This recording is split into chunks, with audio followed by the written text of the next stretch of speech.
लग्न ठरलं? Thanks to Marathi matrimony. लग्न म्हणजे मराठी मॅट्रिमनी. विश्वासाची 26 वर्ष. लाखो सुखी दाम्पत्य. डाउनलोड करा मराठी मॅट्रिमनी. दोन्ही आमदार आयुक्तांना भेटायला आले आहेत. नेमकी काय तक्रार आहे आणि काय आपलं निवेदन असणार आहे? आज सिंहस्थाच्या दृष्टिकोनातून नाशिक शहरामध्ये राज्याचे लाडके मुख्यमंत्री देवेंद्रजी फडणवीस यांच्या माध्यमातून नाशिक जिल्ह्याच्या विकासासाठी खूप मोठ्या प्रमाणामध्ये निधी देण्यात आलेला आहे. त्याच्यामध्ये नाशिक शहरातले रस्ते काही ठिकाणी डांबरीकरण, काही ठिकाणी कॉन्क्रिटीकरण आणि काही सर्व्हिसेस टाकणं हे देखील काम मोठ्या युद्ध पातळीवरती सुरू आहे. म्हणजे अनेक ठिकाणी आज असं झालेलं आहे की शहरामध्ये 30-35 वर्ष जुन्या पाण्याच्या लाईन्स होत्या, पाणी पुरवठ्याच्या मोठ्या तक्रारी आहेत, ड्रेनेजच्या तक्रारी आहेत, ड्रेनेजच्या लाईन्स जुन्या झालेल्या आहेत आणि त्यामुळे ह्या कुंभामध्ये पाणी पुरवठ्याच्या लाईन्स असतील, ड्रेनेजच्या लाईन्स असतील, MSCBच्या लाईन्स असतील, केबल्स असतील, ह्या सगळ्याच गोष्टी बदलण्याचं काम आज मोठ्या प्रमाणामध्ये घेण्यात आलेलं आहे. परंतु जी सगळ्यात मोठी अडचण जाणवते ती फील्डवरच्या ऑफिसर आणि सिटी इंजिनियर यांनी सगळ्यांचं नियोजन करून ह्या सगळ्या विषयामध्ये जे ऑर्गनाइज्ड पद्धतीने सगळं प्लॅनिंग करून मग फील्डवरती जायला पाहिजे, मग रस्त्याची खोदाई करायला पाहिजे आणि मग त्याचं काम व्हायला पाहिजे, असं कुठंही होताना दिसत नाही आहे. महाराष्ट्र शासनाच्या स्टँडर्ड SOP प्रमाणे कुठलाही रस्ता खणायचा असेल, काम करायचं असेल तर तिथे एक बोर्ड लावायला लागतो. किती तारखेपासून काम सुरू होतंय, किती दिवसांमध्ये काम संपणार आहे आणि कॉन्ट्रॅक्टरचं नाव. आज शहरामध्ये एकाही ठिकाणी बोर्ड नाही आहे. रस्त्यांचं वेगवेगळ्या एजन्सीज येऊन वेगवेगळ्या पद्धतीने तिथं खोदाई करतायत. मध्येच खोदाई केलेली असताना ते रस्ते तसेच सोडून दिले जात आहेत.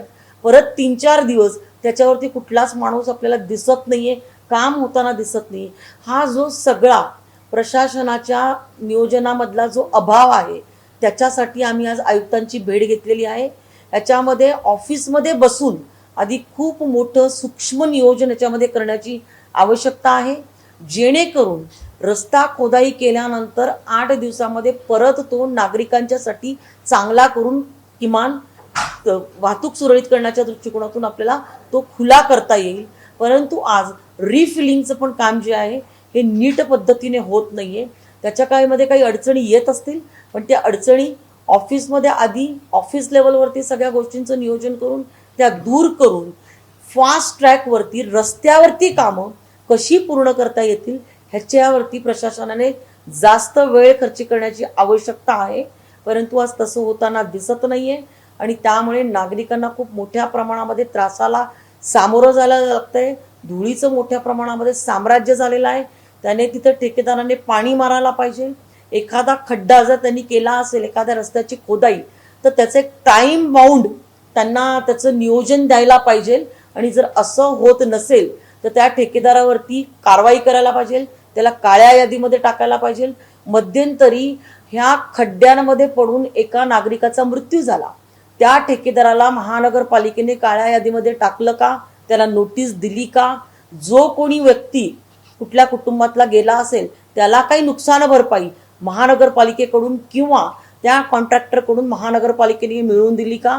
ह्या सगळ्याच गोष्टींचा आज विचार करण्याची आवश्यकता आहे आणि म्हणून आज आम्ही 3ही आमदारांनी आयुक्तांची वेळ घेतलेली होती आणि त्यासाठी आम्ही आज त्यांना भेटण्यासाठी आलेलो होतो. गिरीश महाजन यांनी काही दिवसांपूर्वी असं सांगितलं की एवढ्या मोठ्या प्रमाणात जे कामं होत आहेत ते भविष्यात नाशिककरांसाठीच काम आहेत, त्याच्यामुळे नाशिककरांनी संयम पाळावा, सगळे कामं वेळेत होतील. मग आपण ही तक्रार त्यांना पण करणार आहात का? वरिष्ठांना मुख्यमंत्री येतात त्यांच्याशी पण आपण बोलणार आहात का? माननीय मुख्यमंत्री महोदयांची, गिरीश भाऊंची या विषयावरती चर्चा झालेली आहे आणि आज एक शहराचे 3ही आम्ही आमदार म्हणून खूप मोठ्या प्रमाणामध्ये तक्रारी आमच्याकडे देखील होत आहेत. परंतु आज कुठल्या गोष्टीसाठी रस्ता खणला जातो हे देखील समजत नाहीये. तो किती दिवस खणलेला राहणार आहे, त्याचं रिफिलिंग कधी होणार आहे, ह्या सगळ्याच गोष्टीला कुठंच कशाचीच उत्तरं मिळत नाहीये. आणि ह्याच्यामध्ये लक्षात येते की जे काही विभागाचे प्रमुख आहेत आणि मेन म्हणजे सिटी इंजिनियर हा महानगरपालिकेचा मेन अधिकारी असतो, तर त्यांनी त्यांच्या ऑफिसमध्ये सर्व डिपार्टमेंटच्या अधिकाऱ्यांची बैठक घेऊन या सगळ्या गोष्टींचं सूक्ष्म नियोजन करायला पाहिजे. परंतु दुर्दैवाने आज सूक्ष्म नियोजन होत नाहीये. मागे 2 सिंहस्थ देखील गेले, तेव्हा देखील मोठ्या प्रमाणामध्ये कामं करण्यात आलेली होती. यावेळी जरा अधिक सर्व्हिसेसचं कामं करण्यात येत आहेत, परंतु ही कामं अधिक चांगल्या पद्धतीने अधिक करू शकतो ह्याच दृष्टिकोनातून आज आम्ही माननीय आयुक्तांची भेट घेतलेली आहे आणि त्यांनी आम्हाला सांगितलंय की आम्ही 8 दिवसामध्ये तुम्ही सांगितलेल्या प्लॅनप्रमाणे आम्ही या सगळ्या गोष्टींचं नियोजन करू, सगळ्या कामांमध्ये सुधारणा करू आणि तशा पद्धतीचं प्रेझेंटेशन देखील आम्ही तुम्हाला दाखवू. काही कुंभमेळा मंत्री तुम्ही आमदार भाजपचे, इथे सत्ता भाजपची. तुम्ही जी भाषा बोलताय ही त्रस्त नाशिककरांची भाषा आहे. लोकांना तुमच्याकडनं काहीतरी सोल्युशन पाहिजे तर तुम्हीच नाराजी मी व्यक्त करताय. ह्याच- अंकुश कोणाचा इथे? नाही ऐका आम्ही ना, एक आज मिनिट. महापौर वेगळा दौरा करतात, कुंभमेळा मंत्री वेगळा दौरा करतात, आमदार वेगळा दौरा करतात. हे 3 सत्ता केंद्र निर्माण झाले, त्यामुळे हा सगळा विसंवाद आहे का? हा विषय प्रशासनाच्या विसंवादाचा आहे.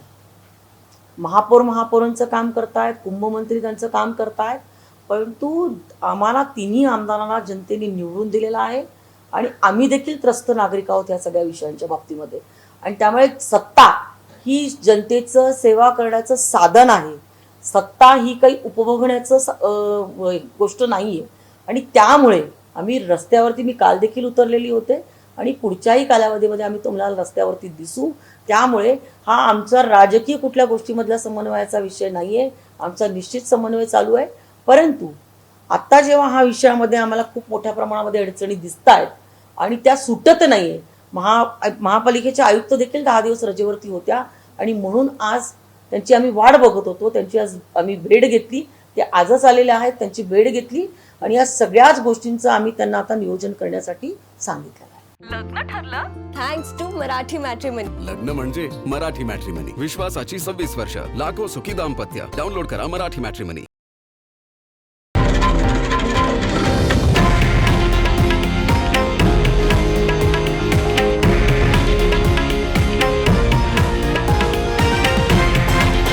हे आहे देशातील नंबर 1 न्यूज नेटवर्क आणि आपण पाहत आहात TV9 मराठी, एकमेव.